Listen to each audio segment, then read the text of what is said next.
corações! E aí, como estamos? Tudo na paz? Espero em Deus que sim. Eu quero deixar hoje Salmo 119, no 34.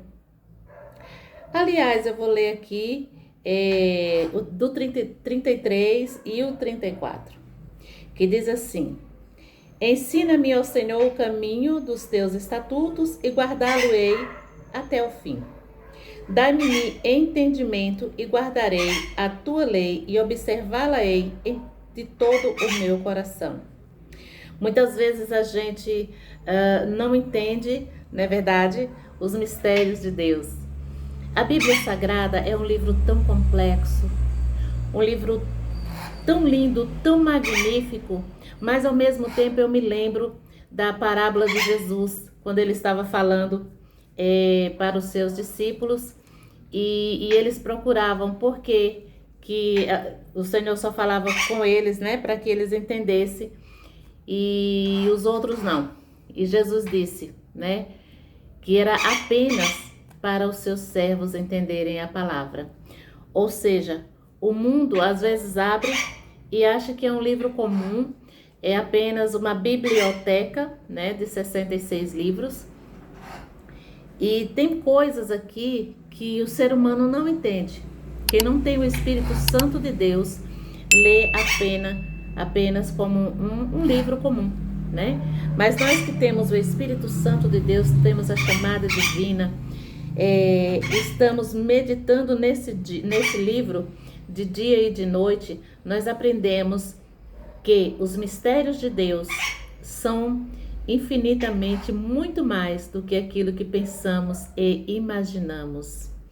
E que Deus é tão lindo, tão maravilhoso, e Ele deu aqui a entender, né, nesses versos aqui, que nós temos que aprender, né, aprender. E como é que a gente aprende a palavra do Senhor? Na direção do Espírito Santo.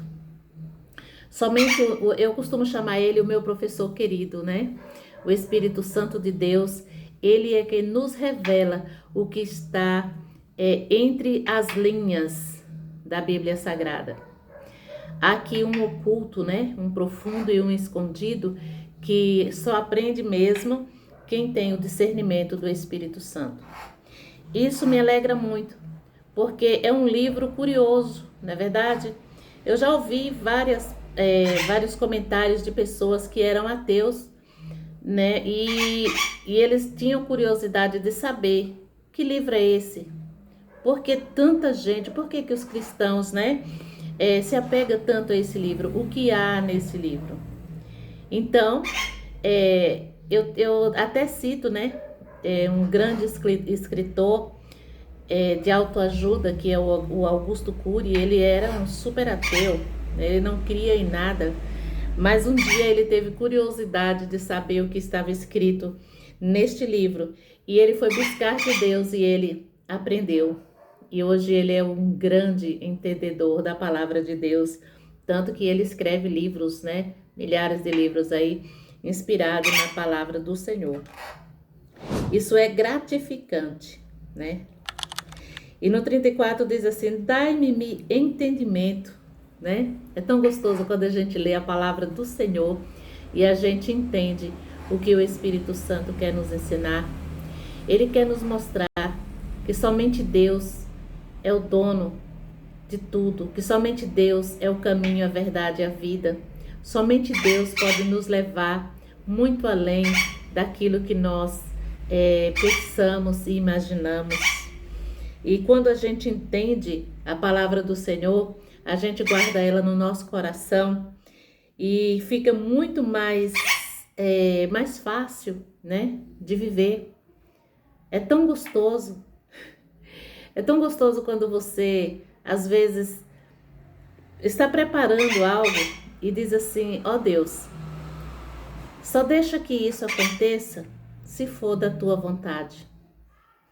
Isso chama-se intimidade com Deus. Se for da tua vontade, Deus, que eu faça isso, que o Senhor permita que aconteça.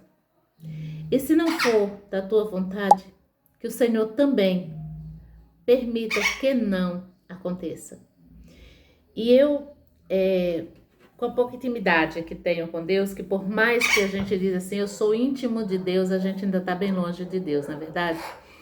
Porque a palavra diz, Deus diz, chegai-vos a mim e eu me achegarei a vós. Então eu vejo aí um longo caminho entre nós e Deus, né? Porque cada vez que a gente estuda a palavra, que a gente pensa que está chegando mais perto de Deus, a gente ainda está precisando aprender muito mais de Deus. Então, isso é passo a passo, gradativamente. Chegai-vos a mim, e eu me achegarei a vós. Eu acho que esse chegai-vos a mim só vai ter um ponto final no dia que Jesus vier buscar a sua igreja. Aí sim, aí nós chegamos perto do Senhor e Ele chegou perto de nós. Glória a Deus. No mesmo Salmo 119, no versos 47, diz assim: recrear-me-ei em teus mandamentos, que tenho amado. É tão gostoso quando a gente entende o que realmente Deus quer da nossa vida. A gente passa a amar cada detalhe. A gente passa a amar cada pedacinho de uma palavra.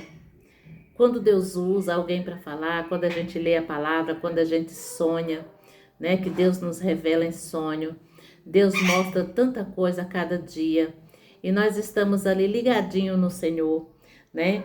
E a gente está fazendo a vontade de Deus, não tem coisa melhor no mundo.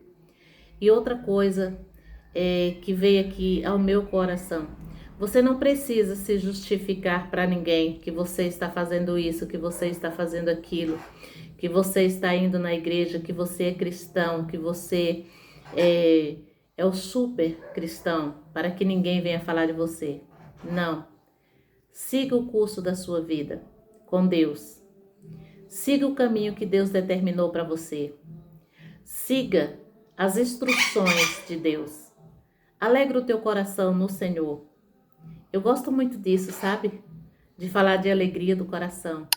Porque, infelizmente, no mundo que estamos hoje, o que a gente mais vê é tristeza, né?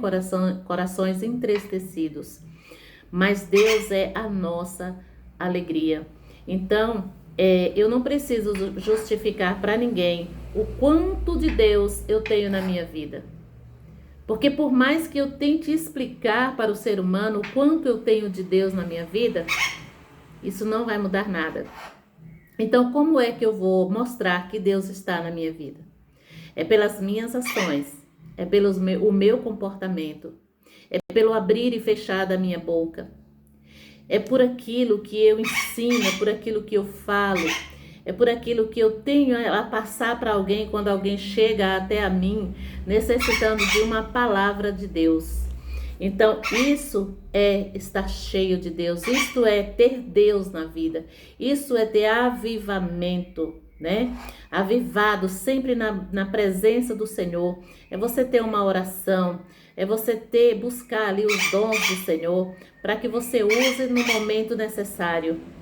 Então, é gostoso demais guardar os mandamentos do Senhor. O que Deus nos manda fazer? Ir de pregar o evangelho, amar o teu próximo como a ti mesmo, né? Ele fala para seguirmos a Ele, porque Ele é o caminho, a verdade e a vida. Então, são vários mandamentos que o Senhor nos ordena e nós temos que prosseguir, seguindo em frente, né? E pedindo entendimento do Senhor, para que a gente possa guardar a lei do Senhor. Não vamos ser religiosos, mas vamos ser servos de Deus. O mundo está assim, de religiosidade, mas os cristãos precisam saber que servir a Deus de coração é guardar os mandamentos de Deus e pôr em prática os mandamentos de Deus. Que o Senhor Deus te abençoe, te guarde e te livre de todo mal. Amém.